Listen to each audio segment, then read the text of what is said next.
Hello guys, কেমন আছো সবাই? আশা করি সকলেই ভালো আছো। তো তোমাদের জন্য নিয়ে আসলাম আমার নতুন আরেকটা ভিডিও। তো আজকে বন্ধুরা মিলে সকাল সকাল রওনা দিয়ে দিলাম বারোদি যাওয়ার উদ্দেশ্যে। তো 7টার সময় বের হয়ে গেছি সবাই মিলে, যাতে আমরা তাড়াতাড়ি পৌঁছে যেতে পারি। তো এর আগে অনেকবার গিয়েছি বারোদি, বন্ধুদের সাথেও গিয়েছি, আবারও যাচ্ছি এবার। তো বন্ধুদের সাথে ভালোই ঘুরতে ভালোই লাগে। তো যারা যারা আমার পেজটা ফলো করনি এবং ইউটিউব চ্যানেলটা সাবস্ক্রাইব করনি, অবশ্যই সাবস্ক্রাইব করে দিও। আর পাশে থাকবা, সবসময় কমেন্ট করবা বেশি বেশি করে, যাতে আরও ভালো ভালো ভিডিও বানাতে পারি। তো দেখতেই পাচ্ছ এখন আমরা সোনারগাঁও আর কি আছি। গরমের কারণে আমি ভালো মতো ভিডিও করতে পারিনি, অনেক ভিডিও মিস হয়েছে, আমি করতেই পারিনি গরমের কারণে, এত পরিমাণ গরম ছিল ওই দিন। তো এই যে আমরা এখন বারোদির গেট দিয়ে ঢুকবো। তো এটা হচ্ছে আর কি মেইন গেট লোকনাথ বাবার আশ্রমে ঢোকার।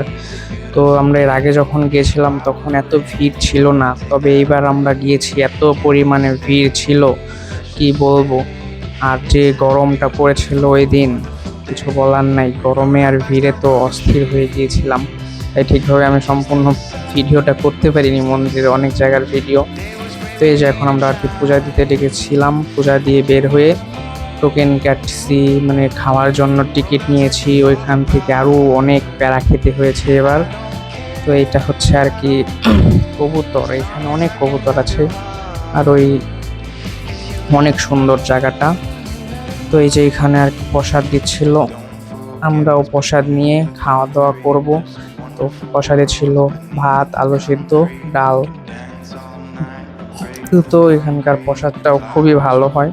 তো খাওয়া দাওয়া শেষে ওই সাইডে একটা পুকুরের মতো ছিল, তার পাশে নতুন দুর্গা মন্দির করেছে, মন্দিরটাও খুবই ভালোই সুন্দর।